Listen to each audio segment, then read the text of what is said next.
즐거운 도전, 행복한 합격. 이것만 알면 요양보호사 합격할 수 있다. 노동부 지정 우수훈련기관인 경인 요양보호사 교육원에서 제공하는 6시간 만에 끝내는 요양보호사 핵심 요약 강의 시작하겠습니다. 이번 시간은 제1장 요양보호 개론의 3 인권과 직업윤리 중에서도 89쪽에 있는 3 요양보호사의 인권보호와 4 요양보호사의 직업윤리 하도록 하겠습니다.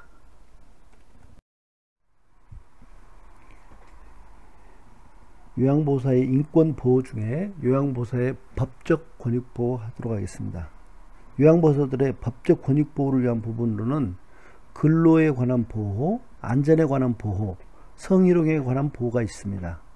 요즘 요양보호사들의 열악한 근무 여건이 차츰 개선되고 있는 요즘에는 요양보호사의 권익보호가 중요시되므로 시험에도 자주 출제되고 있습니다. 자, 그러면 첫 번째 근로에 관한 보호 보도록 하겠습니다. 근로에 관한 보호의 가장 대표적인 게 근로기준법입니다. 근로기준법. 근로기준법의 내용으로 보면 근로기준법은 기준에 미치지 못하는 근로계약은 무효이다. 근로기준법의 기준에 미치지 못하는 근로계약은 무효입니다. 근데 장기요양기관들은 근로기준법을 지키지 않는 근로계약은 거의 100% 없다고 보시면 되겠습니다. 모든 요양기관들은 근로기준법을 준수하면서 한다고 보면 되겠고요. 근로계약서에 명시하는 항목은 첫 번째 임금인데, 임금을 명시할 때는 구성 항목과 계산 방법, 지불 방법들을 필수적으로 명시를 해야 되고, 그 다음에 근로시간, 취업 장소, 업무, 취업 규칙의 내용 등이 포함되게 되겠습니다. 근데 취업 규칙은 너무 양이 많기 때문에 근로계약서에 전부 명시를 못하고 일부 또는 취업 규칙은 별도로 한다, 이런 형식으로 계약서가 작성되겠습니다. 다음은 안전에 관한 보호입니다. 요양보호사 안전 가장 중요시 되고 있습니다. 요즘. 그래서 산업안전보건법에서는 사업주는 정기적으로 안전보건교육을 실시해야 한다고 되어 있습니다. 사업주는 정기적으로 안전보건교육을 실시해야 된다. 예. 그리고 산업재해보상법에 따라 요양보호사를 보호해야 된다고 되어 있어서 그 사항은 다음에 다시 한번 구체적으로 보도록 하겠습니다. 다음에 세 번째, 성희롱으로부터의 보호. 성희롱으로부터의 보호. 그래서 요양보호사의 대처 방법, 성희롱으로부터의 대처 방법, 감정적인 대응은 삼가고 단호히 거부한다. 여러분 상식적인 내용이죠. 이런 내용들은 시험에 자주 나오는 내용입니다. 그럼 보도록 하겠습니다. 우선 근로기준법에 관한 보호는 아까 임금에 대한 내용이나 보셨기 때문에 안전에 관한 보호 중에서 산업재해보험법에 관한 내용, 이 내용이 시험에 종종 나오고 있습니다. 우리가 흔히 그러죠. 산재라고 합니다. 산재 보험에 대한 내용, 여러분들 요양보호사로서 알아두셨다가 혹시 이런 여러분들이 불이익을 당하지 않도록 하시기 바랍니다. 첫 번째, 산재로 요양 중에 퇴직하거나 사업장이 부도, 폐업하여 없어진 경우에도 급여 지급의 지장을 받지 않는다. 그러니까 어떠한 경우든 산재보험을 받을 수 있다는 겁니다. 그리고 산재를 당했다는 이유로 해고를 할 수 없다.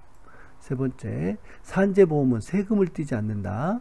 네 번째, 보험금을 받을 권리는 3년 또는 5년 동안 유효하다.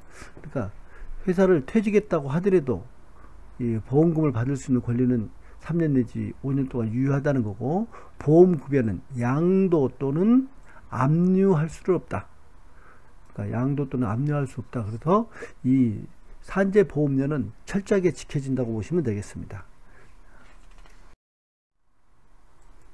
다음, 성희롱으로부터의 보호. 자, 성희롱이란 언어적 성희롱, 육체적 성희롱, 시각적 성희롱, 기타 성희롱 등이 있는데, 언어적 성희롱은 음란한 농담, 외모에 대한 성적인 비유나 평가 등도 언어적 성희롱에 해당되겠습니다. 이런 성희롱에 대한 요양기관의 대처는 첫 번째, 예방교육을 실시해야 되고, 두 번째, 피해자에게 성희롱 피해자에게 불이익을 줘서는 안 되고, 세 번째, 성희롱 행위자는 징계해야 된다, 이런 내용이 있습니다. 그다음에 요양보호사의 대처 방법, 요양보호사 성희롱에 대한 대처 방법, 단호히 거부한다. 단호히 거부한다. 이 내용 요양보호사 시험에 자주 나오는 내용입니다. 요양보호사 시험에 자주 단호히 대처한다. 아니 단호히 거부한다. 다음에 상습적일 때는 녹취하거나 일지를 작성해 둔다. 그리고 기관의 보고에서 도움을 청하고 조치를 요구할 수 있다. 이런 내용이 성희롱으로부터의 요양보호사의 보호가 되겠습니다. 다음은 요양보호사 윤리인데, 직업윤리. 직업윤리란 직업인으로서 마땅히 지켜야 할 도덕적인 행동 규범을 의미합니다. 이러한 직업윤리 원칙은 요양보호사로서 꼭 알고 있어야 하는 중요한 기본 원칙입니다. 시험에도 자주 출제되는 부분이므로 여러분들이 잘 이해해 두시기 바랍니다. 자, 그러면 윤리원칙 첫 번째, 윤리원칙 첫 번째. 요양보호사는 대상자의 인종, 연령, 성별, 종교 등을 이유로 대상자를 차별 대우하지 않는다. 여러분, 차별 대우하지 않는다. 네. 두 번째, 대상자의 자기결정을 최대한 존중한다. 대상자가 뭐 하고 싶다 그러면 그대로 가능하면 해줘야지 요양보호사 마음대로 해서는 안 된다는 겁니다. 세 번째, 업무 수행을 위해서 지속적으로 지식과 기술을 습득한다. 네. 요양보호사가 제가 요양보호사 교육원을 2008년 1월부터 시작해서 지금까지 계속 해오고 있지만, 항상 저희 요양보호사 선생님, 그 교육받는 요양보호사들에게 하는 이야기가, 여러분들 여기서 공부할 때는 기초를 잘 다져야 되지만 다음에 요양보호사가 되고 난 다음에는 정말 좋은 서비스를 하기 위해서 꾸준히 공부해야 된다. 지속적으로 지식과 기술을 습득해서 대상자들에게 양질의 서비스, 좋은 서비스를 해주는 게 요양보호사로서 의무이다. 정말 윤리 원칙이라는 겁니다.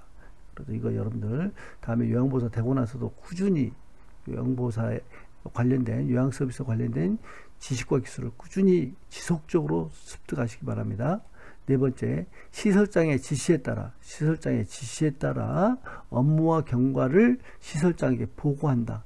그러니까 모든 요양보호사는 모든 업무를 시설장의 지시에 따라서 해야 되고, 하고 나서 시설장에 보고해야 된다. 이런 내용이 되겠습니다. 다섯 번째, 요양보호사는 복장 등 자기관리를 철저히 하고 예의 바르게 행동한다. 여섯 번째, 개인정보를 비밀로 유지한다. 일곱 번째, 요양보호사는 대상자의 가족, 간호사, 복지사 등 타 전문직과 적극적으로 협력한다. 여러분들 여기 타 전문직 내용 종종 앞으로 나오는 내용들입니다. 타 전문직과 적극적으로 협력한다. 타 전문직과 효율적으로 의사소통을 한다. 뭐 이런 내용들. 또 기록을 할 때도 타 전문직과의 협력을 위하여 기록을 한다. 이런 내용들이 자주 나옵니다. 타 전문직과 적극적으로 협력한다. 여덟 번째, 학대는 해서 안 되고, 학대를 해서는 안 되고, 학대 발견 시에는 반드시 신고해야 된다. 여러분들 앞에서 노인 학대에 대해서 배웠죠. 노인 학대. 요양보호사는 학대를 해서는 절대 안 되고, 학대가 발견될 시에는 반드시 신고해야 된다. 아홉 번째, 물질적 보상을 받지 않는다. 열 번째, 대상자와 상호 대등한 관계. 내가 서비스를 대상자에게 해주니까 어르신은 무조건 이렇게 해야 되고 아니고 상호 대등한 관계임을 인식해야 된다. 이런 내용. 요양보호사의 직업윤리 원칙, 요양보호사의 직업윤리 원칙. 제가 여러분들께 계속 말씀드립니다. 요양보호사는 요양보호사 시험은 기본이 제대로 돼 있는지 안 돼 있는지 보는 시험이다. 그렇다면 기본적인 원칙, 윤리 원칙, 뭐에 대한 원칙들, 이게 가장 기본입니다. 그래서 이것도 잘 아셔야 되는데, 요양보호사로서의 직업윤리 원칙도 여러분들 꼭 알아두시기 바랍니다. 다음에는 요양보호사의 윤리적 태도입니다. 윤리적 태도. 자, 요양보호사는 어떻게 해야 되냐? 첫 번째, 약속을 지키고, 두 번째, 자신의 행동이 요양보호사를 대표한다고 생각하면서 행동해야 되고, 세 번째, 약속 시간을 변경할 시에는 사전에 양해를 구해야 되고, 네 번째, 대상자 집에 갔는데 대상자가 없으면 방에 들어가지 말고 다음 방문일을 적은 메모를 남겨둬야지, 대상자가 없다고 해서 부스 들어가서 혼자 대상자도 없는데 서비스하고 있으면 안 됩니다. 이건 절대 안 되는 겁니다. 다섯 번째, 대상자에게 돈을 빌리거나 팁을 받지 않는다. 정말 금전거래를 하지 않는다. 여섯 번째, 복지용구를 판매 또는 대여하지 않는다. 하지만 필요한 복지용구가 있다고 하면 대상자나 보호자에게 추천을 해서 이런 복지용구를 이용하면 좋겠습니다 하는 것들도 추천을 할 수는 있겠습니다. 아홉 번째, 본인 부담금을 할인하거나 추가하지 않는다. 여덟 번째, 대상자의 비밀을 뇌 외부에 발설하지 않는다. 아홉 번째, 장기요양 인정 신청을 유도하지 않는다. 그러니까 등급 나오지도 않을 분들을 막 등급 받으라고 이렇게 해서는 안 된다는 겁니다. 하지만 꼭 장기요양 등급을 받을 필요가 있는 대상자에게는 노인 장기요양 제도를 설명해 드리고 등급 신청을 할 수 있도록 하는 건 괜찮습니다. 그런데 등급이 나오지도 않으면 막 무조건 60% 넘다고 어르신 요양등급 신청해 보십시오. 뭐 이렇게 해서는 안 된다는 겁니다. 자, 여러분들 윤리적 태도 내용이 어렵진 않습니다. 여러분들 잘 기억해 두시기 바랍니다. 법적 소송에 휘말리지 않을 유의사항. 요양보호사가 요양 서비스를 하는데 법적 소송에 휘말리지 않기 위해서는 어떻게 해야 되느냐. 그래서 잘못하면 소송에 휘말릴 수 있죠. 그래서 꼭 이렇게 해야 한다. 유의사항이라고는 했지만 주요한 내용이라고 보시면 되겠습니다. 여러분들 내용이 어렵지는 않을 겁니다. 잘 이해해 보시기 바랍니다. 첫 번째, 요양보호 서비스 제공 시에는 정해진 정책과 절차에 따른다. 요양 서비스 제공 시에는 내 마음대로 해서는 안 되고 시설장이 계획한 급여 제공 계획에 따라서 따라서 정책과 절차를 따라서 서비스를 제공해야 된다. 두 번째, 제공된 요양 서비스의 내용은 정확하게 기록한다. 요양보호사는 항상 서비스를 할 때마다 기록해야 됩니다. 네 번째, 대상자의 상태 변화를 세심하게 관찰하며 이를 기록한다. 요양 서비스를 할 때는 아무 생각 없이 서비스를 해서는 안 되고 항상 대상자를 관찰하고 거기에 따른 내용들을 기록해야 되는 거고, 네 번째, 제공해야 될 서비스의 내용과 방법이 확실치 않을 때는 내 마음대로 해서는 안 되고 도움을 요청해야 되고, 다섯 번째, 누군가에 의해 학대를 받는다고 의심되는 경우는 보고 또는 신고해야 된다. 여러분들 신고 배웠죠? 노인 학대 신고 전화번호 1577-1389 여러분들 배우셨습니다.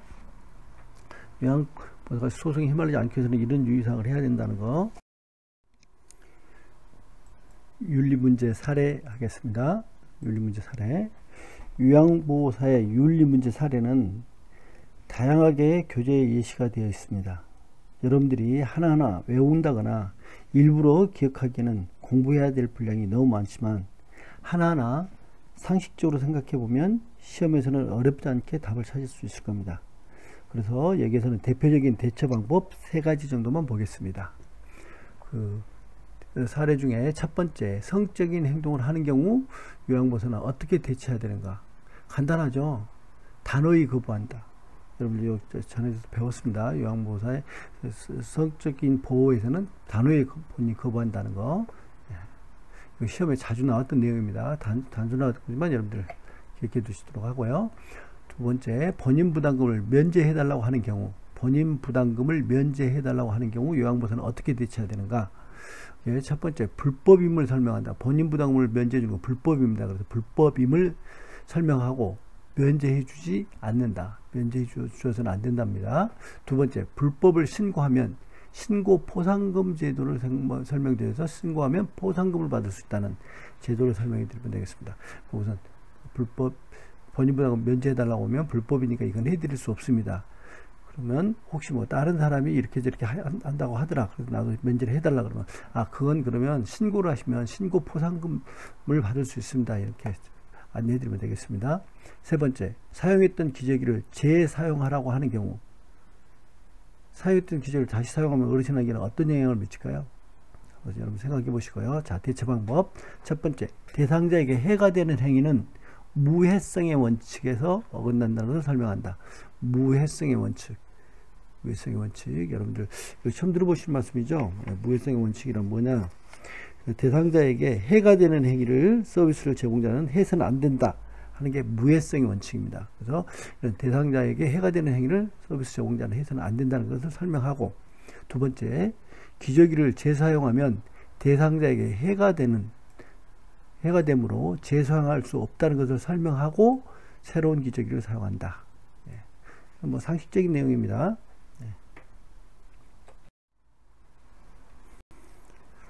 3. 인권과 직업윤리. 5. 요양보호사의 건강 및 안전관리. 106쪽입니다.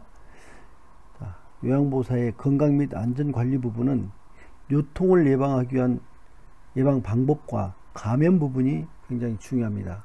특히 감염, 여러분들 잘 기억해 두시기 바랍니다. 감염은 코로나, 신종플루, 아주 옛날에는 흑사병 같은 경우가 대표적인 감염 부분입니다. 이런 것도 잘 기억해 두시고요. 먼저 근골격계 질환 보겠습니다. 근골격계 질환이라고 하면 근육과 뼈의 질환이죠. 근육과 뼈의 질환. 이런 근육과 뼈의 질환, 즉 근골격계 질환의 발생 상황은 반복적인 동작, 무리한 짐을 들거나 피곤한 상태에서 작업을 하는 것 등이 있고, 근골격계 질환이 발생하는 환경은 미끄러운 바닥, 물기가 있는 바닥, 어두운 조명 등이 되겠습니다. 이런 내용들은 교재를 참고하시기 바랍니다. 그럼 각 질환별 관리법에서 증상과 운동요법을 보시겠습니다. 첫 번째, 어깨 통증. 어깨 통증은 운동요법은 첫 번째, 스트레칭의 모든 동작을, 스트레칭 할 때 모든 동작은 10 내지 15초간 유지하고, 두 번째, 스트레칭은 5 내지 10회 반복해서 근육의 어깨 통증의 치료 방법입니다. 다음은 손목 통증, 수근관 증후군이라고도 합니다. 이건 첫 번째, 손의 감각이 저하되고, 증상입니다. 손의 감각이 저하되고 저리고 통증이 있고 근력이 악화되고 물건을 떨어뜨리거나 젓가락질이 어렵게 되고 손을 털게 되면 통증이 일시적으로 완화되는 증상이 있습니다. 또한 양측의 손등을 맞대면 좀 손등을 맞대고 미는 동작을 유지한 채 최소한 1분 정도 손목을 구부리면 손바닥과 손가락이 저린 증상이 심해지는 것을 확인할 수 있는 이런 팔렌 검사라고 합니다. 여러분 여기 그림에 보시듯이요. 이렇게 했을 때 이렇게 손이 저리는 게 심해지면 이게 손목 통증, 즉 수근관 증후군이라는 증상이 되겠습니다. 질환이 되겠습니다. 다음에 요통을 예방하면서 운동을 이동하는 방법. 이거 시험에 자주 나오는 내용입니다. 요통을 예방하면서 물건을 이동하는 방법. 자, 첫 번째, 허리를 펴고 무릎을 굽혀 몸의 무게중심을 낮춘다. 무게중심을 낮춘다. 두 번째, 지지면을 넓힌다. 발을 넓게 펴라는 거죠. 두 발을 거리 간격을 넓게 해라. 다음에 물건을 들어올 때 무릎을 펴서 들어올린다. 허리를 펴는 게 아니고 무릎을 펴서 들어올리고, 물건을 든 상태에서 방향을 전환할 때는 발을 움직여서 전환을 해야지 허리만 돌려서는 안 된다. 그리고 물체는 최대한 몸에 가까이에 위치해서 들어 올리도록 하고, 침대 또는 높고 넓은 바닥의 물건은 한쪽 무릎을 위에 올리고 자세를 낮춰서 움직인다. 이거 요통을 예방하면서 물건을 이동하는 방법 중에 여러분 시험에 자주 나온다고 했습니다. 첫 번째, 무게중심을 낮춘다. 지지면을 넓힌다. 그 다음에 무릎을 펴고, 허리 펴는 게 아닙니다. 허리를 펴는 게 아니고 무릎을 펴고, 물건 방향을 전환할 때는 발을 돌려서 전환해야지 허리를 돌려서는 안 된다는 거 하고요. 물건은 최대한 몸 가까이 한다. 몸을 멀리 하지 말고 최대한 몸 가까이 돼서 하도록 한다. 이런 내용 여러분들 꼭 기억해 두시기 바랍니다.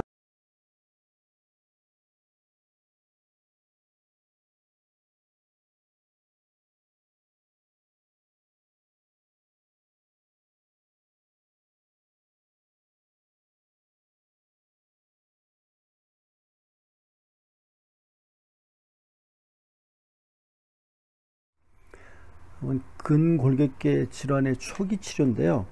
초기 치료 전에 근골격계 질환의 치료를 보면 초기 치료와 급성기 이후 치료로 나눠지는데, 급성기 이후의 치료는 당연히 의사 또는 전문가의 도움을 받아서 해야 되겠죠. 그래서 여기서는 초기 치료에 대해서만 먼저 보도록 하겠습니다. 자, 초기 치료의 첫 번째 방법은 휴식입니다. 휴식. 외상을 조절하고 추가적인 조직 손상을 방지할 수 있어서 휴식을 취해야 된다. 두 번째, 냉찜질입니다.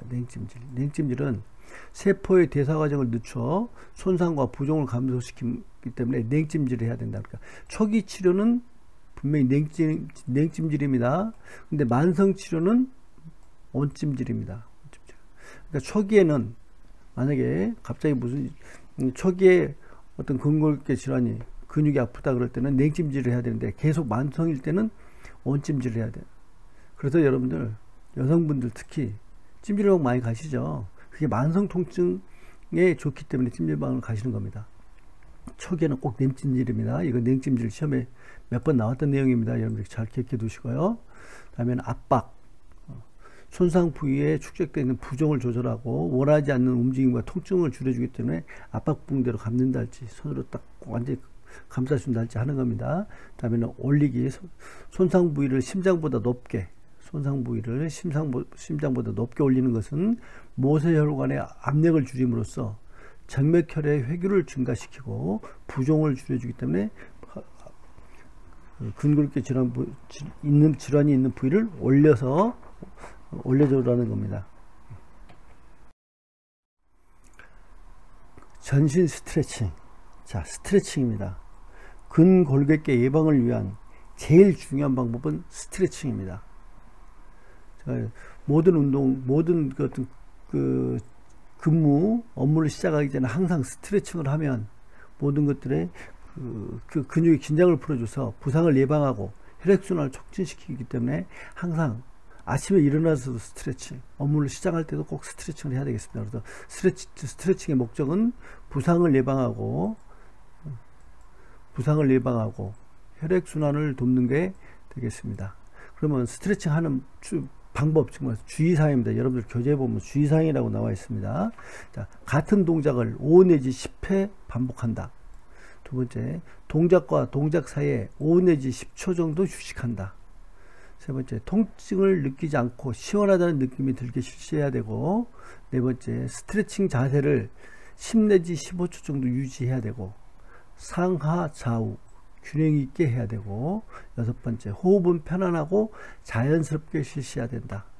예, 이거 보편적으로 여러분들 보시면 대부분 이런 방법들을 하고 계십니다. 스트레칭의 같은 동작은 5 내지 10회, 그리고 5 내지 10초 정도 하고 스트레칭 자세를 10 내지 15초 유지한다는 겁니다. 요양보호사의 감염 예방.